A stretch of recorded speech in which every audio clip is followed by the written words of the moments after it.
تصالحية أخرى جدد الملك المغربي محمد السادس دعوته القيادة والشعب الجزائري إلى الوحدة والأخوة وعودة العلاقات الثنائية إلى طبيعتها، مشيرا إلى أن المغرب لن يكون أبدا الجهة التي يأتي منها السوء للجارة الجزائر.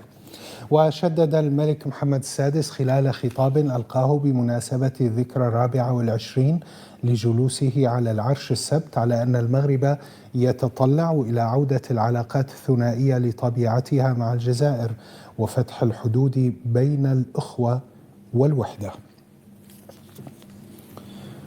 مشاهدينا، للمزيد أرحب بضيفي هنا في الاستوديو سيد علي بن عرفة الكاتب والباحث. أرحب بك سيد علي. كيف قرأت خطاب ملك المغرب للجزائر وللجزائريين؟ هل حمل أي مقاربة جديدة أو أي لغة جديدة للتصالح عن الخطابات السابقة؟ الحقيقة هو تكرار للخطابات السابقة، يعني تعودت المغرب على أن في دبلوماسيتها على أن تظهر خطابا هادئا عقلانيا مسؤولا، وهذا منتظر من دولة راسخة وحكم راسخ في المغرب، يعني له آلياته خاصة في دبلوماسيته. وليس جديدا أن الملك المغربي يبادر في كل فترة بخطاب من هذا النوع الذي يحاول أن يرأب الصدع مع الجزائر. المشكلة أن النظام الجزائري ينظر إلى هذا الخطاب أنه يناقض الأفعال ويناقض الممارسة الميدانية التي تمارسها السلطة المغربية.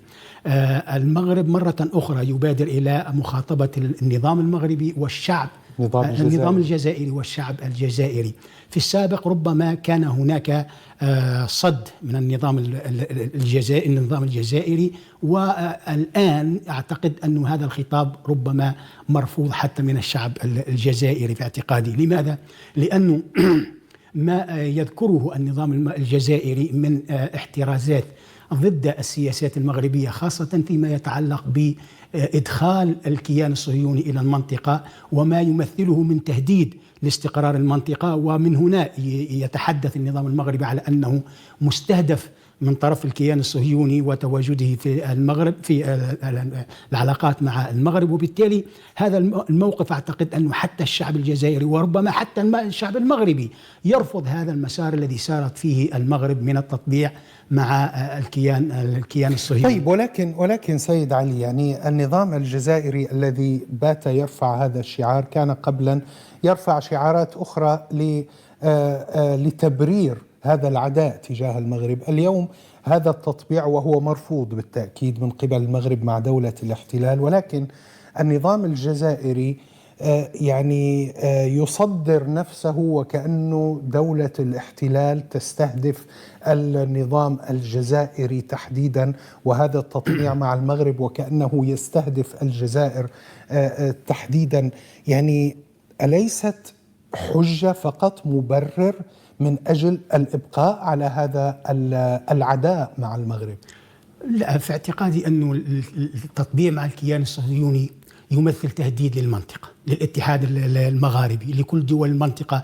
يعني لا خير يأتي من التطبيع مع الكيان الصهيوني. نعم. تجربة 40 سنة مع مصر، تجربة 30 سنة مع الأردن تكشف الأوضاع القائمة الآن في مصر والأردن، تكشف أن الكيان الصهيوني إنما يبحث عن مصالحه بغض النظر عن يعني استقرار هذه البلدان ومصلحة هذه البلدان. لا يمكن أن نتوهم أن الكيان الصهيوني يمكن أن يقدم يعني إيجابيا، يمكن أن يقدم يعني مصلحة بالنسبة لجميع الدول العربية ودول المغرب العربي. وفي اعتقادي كما ذكرت أن الخطاب المغربي الذي استمر دائما وهو يكرر في تحسين العلاقات مع الجزائر ويوجه خطابه إلى الشعب المغربي وإلى النظام المغربي، ذكرت بأن هذه المرة الخطاب المغربي يختلف عن السابق. أين هو الاختلاف؟ في اعتقادي أنه الآن حتى الشعب الجزائري منسجم مع النظام المغربي مع النظام الجزائري في رفض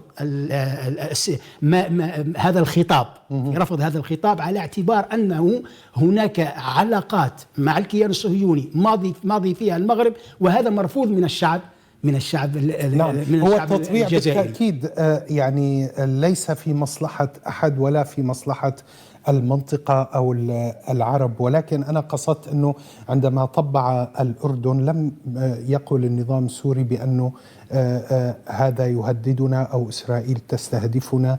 عندما طبعت مصر لم تقل السودان بأنه إسرائيل تستهدفنا، ولكن النظام الجزائري يرفع هذا الشعار اليوم. ولكن على كل حال البعض لا، ليس على كل حال، لأنه عفوا يعني نعم. هناك تصريح من أحد قادة الكيان الصهيوني انطلق من المغرب فيه تهديد للجزائر. نعم. وهذا لم يسبق، يعني حادثة تاريخية لم تسبق في العالم العربي، إنه قائد عسكري في الكيان الصهيوني يبادر إلى تهديد دولة عربية من انطلاقا من أرض عربية.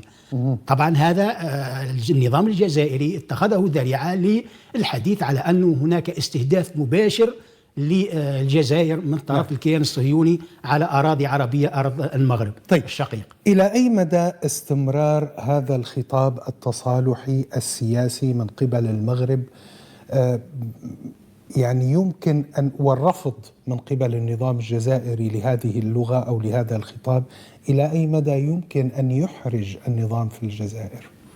لا أعتقد، كما ذكرت أنه هذا يعني لا أعتقد أنه يحرج الجزائر، انطلاقا من أنه كما ذكرت يعني هذا المعطى الجديد في السياسة المغربية، تدخل الكيان الصهيوني ويعني العلاقات خاصة العسكرية والمناورات العسكرية التي يشارك فيها الكيان الصهيوني، هذه كلها يعني تضفي بظلالها على المشهد في المغرب العربي. وبالتالي أن يعني هناك حقيقة استياء شعبي، أعتقد كما ذكرت أنه حتى الشعب المغربي يرفض هذه السياسات. وبالتالي النظام الجزائري يجد حجة قوية في رفض تصريحات المغرب على أساس أنها تخالف الأفعال، على أساس أنها أقوال دبلوماسية سياسية لا يمكن أن تمر على الجزائر، لأنه ليس لها مصداقية انطلاقا من هذا التحالف الجديد الذي دخل على المشهد السياسي. ولكن هذه ليست سياسة سيد علي. يعني عندما يعني أعلى رأس الهرم في السلطة في المغرب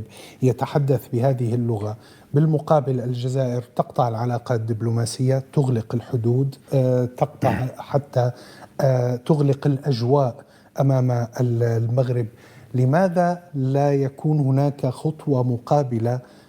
يا جماعة تعالوا لنجلس ونتباحث ونجد أرض مشتركة للتعايش على الأقل بين البلدين. والله هذا ما نتمنى، يعني كل الوطنيين وكل يعني شعوب المغرب العربي كلها تطمح إلى أنه يحل الإشكال ما بين المغرب والجزائر، لأنه العائق الرئيسي في توحيد شعوب هذه المنطقة وبناء المغرب العربي الذي هو الركيزة الأساسية لتنمية هذه المنطقة وتطويرها، ويعني بناء دفاعات ضد يعني خاصة التدخلات الأجنبية والخارجية، وبناء سوق مشتركة. كل هذا يقوم على حل الإشكال الجزائري المغربي الذي يعود إلى عقود انطلاقا من قضية الصحراء. ولكن هناك تراكمات بعد قضية الصحراء بما فيها الاتهام المغربي للجزائر بدعم يعني بعض الدعم البوليزاري، ودعم بعض يعني الأطراف التي قامت بأعمال إرهابية في المغرب وتفجيرات، وردة الفعل